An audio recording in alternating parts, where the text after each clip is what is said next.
듣는 사람이 행복한 라디오. 최영일의 YTN 뉴스 정면 승부. YTN 뉴스 FM 뉴스 정면 승부 4부 시작합니다. 오늘 하루 동안 스포츠계에는 어떤 일들이 있었을까요? 스포츠 정면 승부 중앙일보 박린 기자와 함께합니다. 나와 계세요? 네, 안녕하세요. 네, 안녕하세요. 이 국민 거포죠. 박병호 선수 성공적인 미국 프로야구 데뷔전을 치렀다면서요? 네, 미네소타 박병호 선수가 오늘 볼티모어와의 개막전에 6번 지명타자로 선발 출전해서 3타수 1안타, 몸에 맞는 공 1개를 기록했는데요. 네. 그 박병호 선수는 5회 두 번째 타석 1사 주자 없는 상황에서 높은 공을 받아쳐서 중전 안타를 때려서 그 메이저리그 데뷔 안타를 기록했고요. 7회 세 번째 타석에서는 몸에 맞는 공으로 출루해서 좌익수 플라이 때 메이저리그 첫 득점도 올리면서 그 데뷔전을 성공적으로 마쳤습니다. 그 미네소타 구단은 SNS를 통해서 웰컴 투 더 빅리그라고 축하했고요. 박병호 선수는 경기 후에 자신 있게 방망이를 돌렸고 상대 실투가 왔다면서 그 첫 안타 기념구를 건네받았는데 잘 보관하겠다고 말했습니다. 네, 자 그런데 좀 희비가 엇갈리나요? 이 김현수 선수 경기에 나서지 못했군요. 네, 볼티모어 김현수 선수는 그 결장했고요. 반면에 경쟁자 리카드 선수가 4타수 2안타를 때렸습니다. 그 경기 전 선수 소개 때 그 일부 홈팬들이 김현수 선수 이름이 나오자 야유를 쏟아내기도 했는데요. 그 김현수 선수가 시범 경기에서 부진했지만 그 마이너리그 거부권을 행사해서 그 메이저리그 잔류 과정에서 구단과 줄다리기를 펼친 게 그 이유고요. 그 볼티모어는 김현수 선수를 방출할 경우에는 연봉 80억 원을 지급해야 해서 그 메이저리그에 남겨뒀는데 김현수 선수가 그 적은 출전 기회에 비우호적인 분위기 속에서 시즌을 시작했고 그 오늘 모습은 그 가시밭길 같은 시즌의 예고 같았습니다.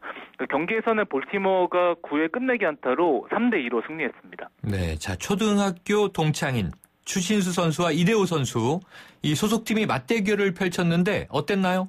네, 텍사스 추신수 선수가 시애틀전에 그 2번 우익수로 선발 출전해서 3타수 무안타 볼넷 1개 1타점을 기록했는데요. 추신수 선수는 0대2로 뒤진 5회 1사 만루에서 그 밀어내기 볼넷을 골라서 3대2 역전승의 발판을 마련했고요. 동갑내기 친구 이대호 선수는 7회 1사 1, 2루에서 그 대타로 나섰지만 그 아쉽게 헛스윙 삼진을 당했습니다. 그 이대호 선수가 내일은 선발로 나설 전망이라서요. 그 두 친구가 내일은 제대로 맞대결을 펼칠 것으로 보입니다. 네, 내일 또 기대되는군요. 자, 국내 프로야구가 지금 열리고 있죠? 네, 광주에서는 기아와 LG가 맞대결을 펼치고 있는데요. 기아는 윤성민 선수가 2년 8개월 만에 선발 투수로 출격했고요. 그 LG는 선발 투수 류재국 선수를 내세워서 개막 후 3연승을 노리고 있는데 3회 말 현재 LG가 1대0으로 앞서 있습니다. 네. 그 롯데는 홈 개막전에서 그 젊은 피 박세웅 선수를 선발로 내세웠고 그 SK는 세든을 선발 출전시켰는데요. 그 3회 초 현재 롯데가 2대0으로 리드를 잡고 있습니다. 대전에서는 2연패로 그 꼴찌에 머물고 있는 하나가 그 마에스트리를 넥센은 그 하나에서 받은 양훈을 선발로 내세웠는데요. 양 팀이 3회 초 현재 2대2로 맞서 있고요.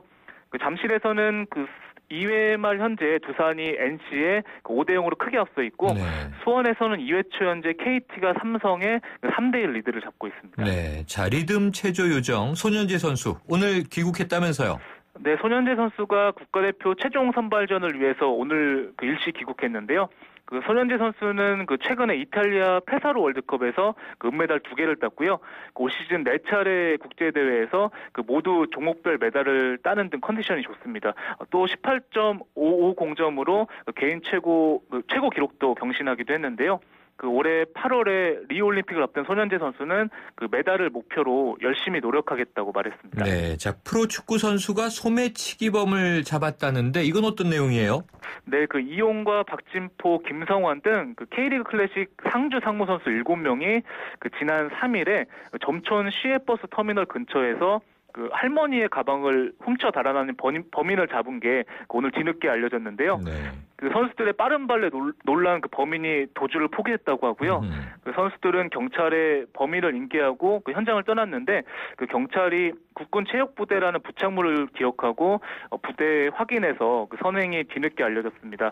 국군 체육부대는 표창장을 수여할 계획이고요. 문경 경찰서는 감사장을 수여할 예정이고 구단은 선수들에게 포상 휴가를 줄 예정이라고 합니다. 아주 뭐 좋은 일이군요. 오늘 소식 감사합니다. 네, 감사합니다. 지금까지 중앙일보 박린 기자였습니다.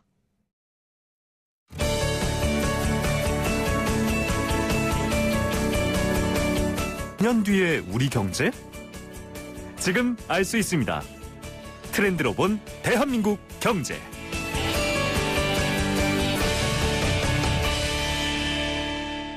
네, 우리 사회의 변화를 경제 트렌드로 짚어보는 트렌드로 본 대한민국 경제 시간인데요. 오늘은 머니투데이 최성근 이코노미스트와 함께하겠습니다. 최 박사님 나와 계세요?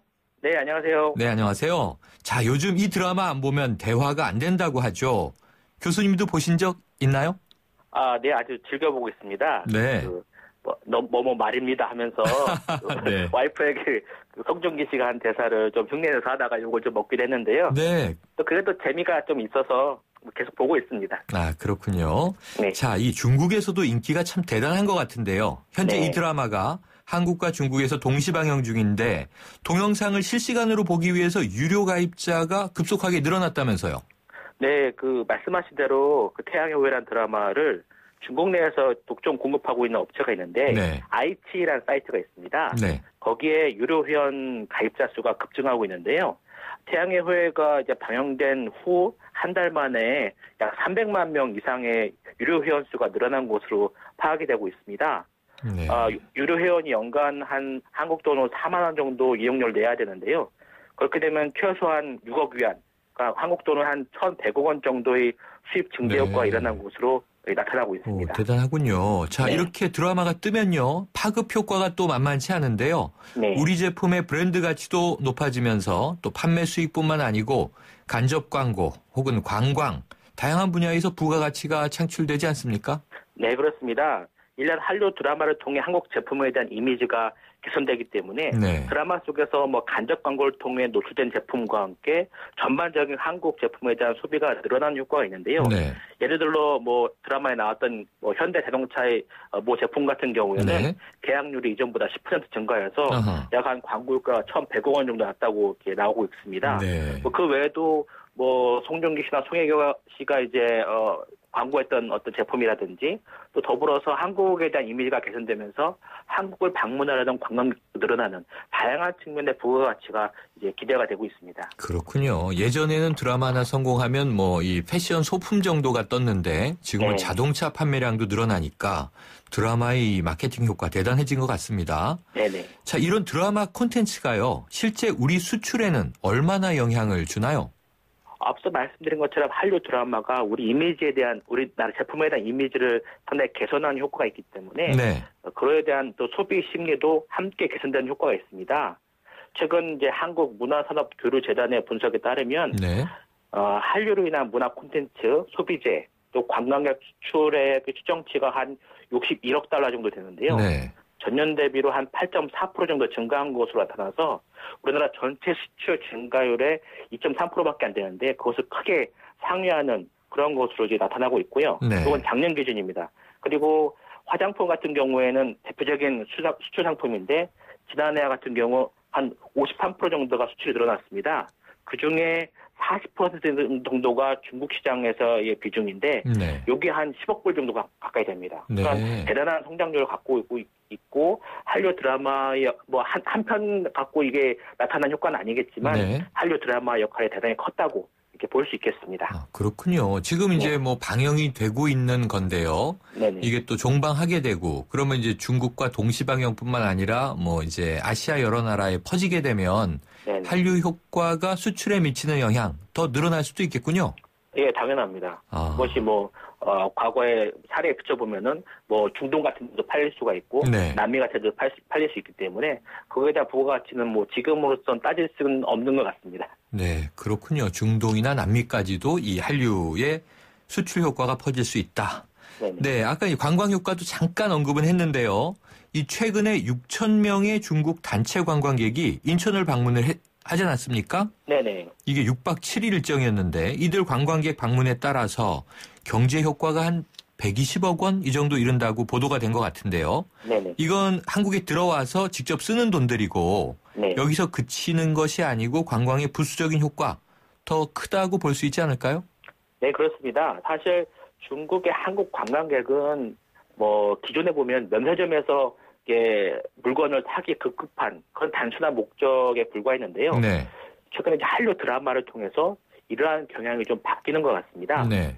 즉 한국에 대한 호기심을 자극하고 한국 사람들과 문화에 대한 관심이 이제 높아지면서 뭐 방금 말씀하신 치맥 파티 같은 경우도 한국 문화를 소비하려는 경향이 나타난 어떤 하나의 소비 형태로 볼 수 있는데요. 네. 이전에는 한국에서 쇼핑만 했다면 한류 드라마는 중국 관광객으로 하여금 한국의 문화를 소비하게끔 하는 그러한 효과를 가져왔다고 볼 수 있겠습니다. 네. 그러면 지금 왜 태백에 이 드라마를 찍었던 세트장 복원 문제 이야기되고 있던데요. 네네. 저 세트장이 복원되면 예전에 한류 초기에 이 겨울연가란 드라마 때문에 네. 춘천에 일본의 여성 관광객이 많이 몰렸듯이 좀 네네. 중국 관광객들이 태백 방문 하리라고 보세요? 뭐 어떤 뭐 딱 주정처를 말씀드릴 수는 없겠지만 네. 아마 이런 것들이 홍보가 잘 되고 네. 연계된 관광 상품이 잘 개발된다면은 충분히 그러한 워낙 중국 관광객이 숫자가 많기 때문에 네. 그러한 부분에선 일본 관광객을 뭐 능가할 정도 그런 정도가 될 수도 있다고 봅니다. 네. 자, 그럼 지역이나 공간적인 차원에서도 드라마 하나 덕분에 새로운 이제 이 관광지가 창출될 수 있는 가능성도 있긴 있는 거군요. 네, 그렇습니다. 자, 그럼 우리 드라마 한류 앞으로 이 지속 가능의 조건 뭐 박사님은 뭐라고 보십니까? 일단 먼저 국내 시장이 좀 더 이제 활성화되고 좀 확대돼야 되는데요. 네. 이를 위해 문화 콘텐츠를 제작하는 또 시설 투자 등에 대한 어떤 정보 정책적인 지원 이런 것들이 좀 필요하고 네. 관련 규제들을 좀 개선해서 뭐 한류가 단지 드라마뿐만 아니라 뭐 음악도 있고 여러 가지 문화적인 콘텐츠가 있기 때문에 네. 그러한 공연장이라든지 인프라를 좀 확대해서 예술을 활성화하는 그런 방안이 이제 마련되어야 될 것 같고요. 네. 또 해외 진출도 동시에 활성화하기 위해서 뭐 글로벌 비즈니스 모델, 또 글로벌 네트워크 등을 확충해서 뭐 해외 시장에 대한 어떤 마케팅 능력을 좀 강화하는 그런 이런 투트랙의 어떤 그런 정책적 지원이 필요하고 네. 또 가장 중요하다고 보시는 것은 창의적인 콘텐츠 제작 환경, 또 콘텐츠 산업 관련해 어떤 전반적인 역량을 증대시킬 수 있는 전문 인력 이런 것들이 좀 다양하게 양성이 되어야 될 것 같습니다. 네, 그렇군요. 여러 가지 요소가 유기적으로 좀 맞아 떨어져야 되겠군요. 네. 지금 이제 박사님 말씀 귀에 쏙 들어온 건 정부의 좀 체계적인 제도적인 지원 그리고 마케팅, 투트랙 말씀 주셨습니다. 네네. 이 최근에요. 중국 역시 자본력을 앞세워서 또 컨텐츠를 직접 만들고 있지 않습니까? 네네. 그러면 지금 우리의 시장이라고 우리가 생각하는 사이에 어쩌면 중국이 우리의 강력한 경쟁자로 급부상하고 있는 셈이기도 한데 네. 이렇게 자본력을 앞세운 중국에 대해서 우리는 어떻게 대응해야 될까요? 참 이게 어려운 일입니다. 네. 자본주의 사회에서 자본을 가지고 따라오는 경쟁자를 이렇게 해친다는 물리친다는 건 상당히 어려운 일인데 네. 그래도 우리가 좀 어떤 대응책을 마련한다고 한다면 이제 우리가 자본을 가지고는 이길 수 없기 때문에 네. 우리가 가진 어떤 고유의 그런 창의적인 어떤 인적 자원 네. 이런 것들이 좀 그 부분에서 질과 경쟁력을 높이는 방법밖에는 없는 것 같습니다. 아하. 이를 위해서 좀 더 이 창의적인 작가들과 뭐 PD, 가수, 연기자 이런 다양한 어떤 인적 자원들이 좀 개발될 수 있는 환경과 이런 노력들이 좀 필요한데요. 그래서 제2의 뭐 김수현, 뭐 송중기, 뭐 전지현, 송혜교 이런 배우들이 또 나오고 제2의 빅뱅 이런 가수들이 나올 수 있는 여건들을 좀 빨리 마련하는 것들이 필요하고 그러한 것들을 위해서는 어떤 콘텐츠 시장에 대한 어떤 그런 규제라든지 이런 것들이 좀 개선되고 그들에 대한 경제적인 보상 체계도 좀 더 지금보다는 좀 더 개선될 필요도 있을 것 같고요. 네. 그리고 정부가 좀 제가 개인적으로 말씀드린 것은 지원은 좀 강화하되 네. 간섭은 하지 않는. 그러니까 정부가 좀 이렇게 뭔가 목표를 세우고 이게 네. 거기에 대한 목표량을 요구하기 시작하면 창의적인 콘텐츠가 개발되기 상당히 어렵습니다. 네. 그러니까 지원은 강화하되 간섭은 좀 줄이는 이런 방향의 지원이 좀 확대될 것 같습니다. 알겠습니다. 자본력으로는 이길 수 없으니 창의력을 키워야 한다. 이렇게 네. 이제 조언해 주셨습니다. 오늘 말씀 감사합니다. 네, 감사합니다. 트렌드로 본 대한민국 경제 머니투데이 최성근 이코노미스트였습니다.